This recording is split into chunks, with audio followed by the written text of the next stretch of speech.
warahmatullahi wabarakatuh. Bagaimana kabarnya anak-anak? Alhamdulillah, semoga kita senantiasa dalam keadaan sehat walafiat. Anak-anak, pada kesempatan kali ini kita akan belajar mengenai peristiwa Isra Mi'raj. Ada yang tahu kenapa kita umat Islam diwajibkan untuk menjalankan sholat 5 waktu? Lalu, apa itu Isra Mi'raj? Dan mengapa Isra Mi'raj bisa terjadi? Pada suatu ketika, Nabi Muhammad SAW mendapatkan ujian yang sangat berat. Karena dakwah Nabi Muhammad SAW ditolak oleh penduduk Taif.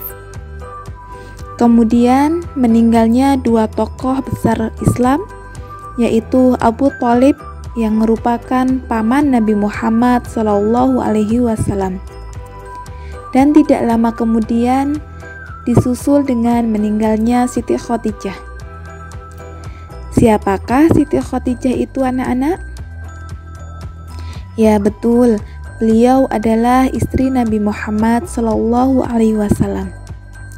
Hal ini membuat umat muslim semakin sedih.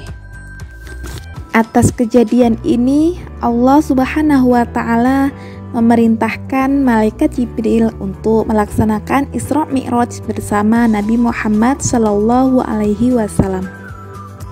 di mana Isra adalah perjalanan dari Masjidil Haram ke Masjidil Aqsa, dan Mi'raj adalah perjalanan dari Masjidil Aqsa ke Sidratul Muntaha. Peristiwa Isra Mi'raj terjadi pada malam 27 Rajab tahun ke-11 kenabian. Isra Mi'raj merupakan peristiwa luar biasa yang tidak pernah dikaruniakan oleh Allah Subhanahu wa Ta'ala selain kepada Nabi Muhammad SAW. Pada peristiwa ini, Nabi Muhammad SAW dibawa ke Sidratul Muntaha. Di sana, Nabi Muhammad SAW menerima secara langsung perintah sholat 5 waktu.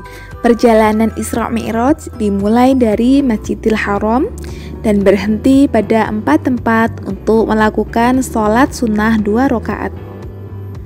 Tempat berhenti tersebut yaitu yang pertama adalah kota Madinah, di mana kota Madinah ini merupakan tempat hijrah Nabi Muhammad SAW.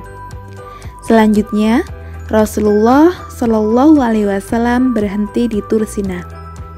Tursina ini adalah tempat di mana Nabi Musa alaihissalam bertemu dan berbicara langsung dengan Allah Subhanahu wa Ta'ala. Selanjutnya, yang ketiga adalah Baitul Lam, di mana Baitul Lam ini Nabi Isa alaihissalam lahir. Dan yang keempat adalah Masjidil Aqsa. Kemudian Nabi Muhammad SAW melanjutkan perjalanannya. Perjalanan ini disebut dengan Mi'raj, yaitu perjalanan dari Masjidil Aqsa menuju Sidratul Muntaha. Dalam perjalanan ini Nabi Muhammad bertemu dengan para nabi di setiap tingkatan langit. Pada langit pertama, Nabi Muhammad bertemu dengan Nabi Adam alaihissalam. Lalu, beliau menyapanya. Kemudian Nabi Adam alaihissalam menyambut beliau dan mengakui kenabian Nabi Muhammad. Pada langit kedua, Nabi Muhammad SAW bertemu dengan Nabi Isa alaihissalam dan Nabi Yahya alaihissalam.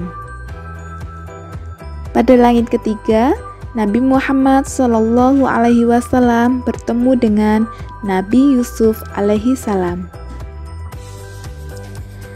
Pada langit keempat, Nabi Muhammad SAW bertemu dengan Nabi Idris alaihissalam. Pada langit kelima, Nabi Muhammad SAW bertemu dengan Nabi Harun alaihissalam. Pada langit keenam, Nabi Muhammad SAW bertemu dengan Nabi Musa alaihissalam. Dan pada langit ketujuh, Nabi Muhammad SAW bertemu dengan Nabi Ibrahim alaihissalam. Selanjutnya, Nabi Muhammad SAW bertemu dengan Allah Subhanahu wa Ta'ala di Sidratul Muntaha. Ketika menghadap kepada Allah, Nabi Muhammad mendapat perintah sholat 50 waktu sehari semalam. Setelah Nabi Muhammad SAW selesai mendapat perintah dari Allah Subhanahu wa Ta'ala, beliau turun. Dalam perjalanannya di langit ke-6, Nabi Muhammad SAW bertemu dengan Nabi Musa alaihissalam. Nabi Musa menanyakan apa yang Allah perintahkan kepada Nabi Muhammad SAW. Nabi Muhammad SAW menjawab bahwasanya Allah memerintahkan kepada umatnya untuk sholat 50 waktu dalam sehari semalam. Lalu Nabi Musa menyarankan kepada beliau untuk meminta keringanan kepada Allah. Hal ini karena Nabi Musa yakin bahwa umat beliau akan keberatan akan hal ini. Akhirnya Nabi Muhammad SAW kembali naik menghadap Allah Subhanahu wa Ta'ala untuk meminta keringanan. Setelah pembicaraan panjang, perintah sholat menjadi 5 waktu, yaitu subuh, zuhur, asar, maghrib, dan isya. Perjalanan Isra Mi'raj itu hanya terjadi 1 malam. Pada waktu terbit fajar, Nabi Muhammad SAW telah sampai di rumahnya. Dan pada pagi itu pula, beliau sudah berada di Masjidil Haram dan bermaksud akan menceritakan peristiwa Isra Mi'raj yang baru saja beliau alami. Berkumpullah seluruh penduduk Mekah, baik yang sudah masuk Islam maupun yang masih kafir. Mereka berkumpul di dekat Ka'bah untuk mendengar kabar yang dibawa oleh Nabi Muhammad SAW. Setelah orang-orang kafir Quraisy mendengar cerita peristiwa Isra Mi'raj, mereka pun mengejek Nabi Muhammad SAW. Namun beberapa dari mereka penasaran lalu menguji kebenaran peristiwa tersebut. Dan mereka mengajukan beberapa pertanyaan kepada Nabi Muhammad SAW. Yang pertama, mereka menanyakan jumlah hafilah atau rombongan niaga yang sedang mengadakan perjalanan malam itu. Atas izin Allah, Nabi Muhammad dapat menjawab pertanyaan tersebut dengan tepat. Kemudian, mereka yang sudah sering ke Masjidil Aqsa menanyakan jumlah pintu dan jendela dari masjid tersebut. Nabi Muhammad pun menjawab dengan tepat atas izin Allah Subhanahu wa Ta'ala. Walaupun Rasulullah sudah menjawab pertanyaan-pertanyaan mereka dengan benar, banyak di antara mereka yang mengingkari kebenaran dari Allah Subhanahu wa Ta'ala dan tetap tidak mau beriman. Bagi kafir Quraisy, peristiwa Isra Mi'raj ini digunakan untuk mengolok-olok Nabi Muhammad dan menuduh Nabi Muhammad SAW seorang pembohong. Namun, bagi umat muslim, peristiwa Isra Mi'raj merupakan ujian keimanan, cambuk untuk menambah keimanan dan keyakinan kepada Allah Subhanahu wa Ta'ala, serta mempertebal semangat dalam menyiarkan agama Islam. Anak-anak, apa saja hikmah yang bisa kita ambil dari peristiwa Isra Mi'raj? Ya, ada beberapa hikmah yang dapat kita jadikan pelajaran dan juga nasihat dalam kehidupan sehari-hari.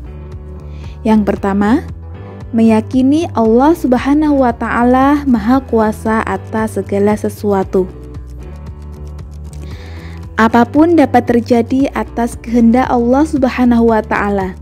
Termasuk salah satunya adalah peristiwa Isra Mi'raj. Yang kedua, kewajiban taat kepada Allah Subhanahu wa Ta'ala dan Rasul-Nya dengan beribadah. Ketaatan kita harus dibuktikan dengan ibadah. Ibadah yang utama adalah mendirikan sholat 5 waktu. Yang ketiga, keharusan mencintai dan meyakini kenabian dan kerasulan Nabi Muhammad SAW. Peristiwa Isra dan Mi'raj ini merupakan puncak kecintaan kita kepada Allah dan Rasul-Nya. Dan yang terakhir, ajaran Islam disampaikan dengan hikmah penuh kelembutan, kasih sayang, dan dengan suri tauladan. Anak-anak, itu tadi pelajaran kita tentang peristiwa Isra Mi'raj. Baik anak-anakku sekalian, marilah pembelajaran pada hari ini kita akhiri dengan membaca hamdalah. Alhamdulillahirabbil alamin. Sekian dari Bu Ama akhiri. Wassalamualaikum warahmatullahi wabarakatuh.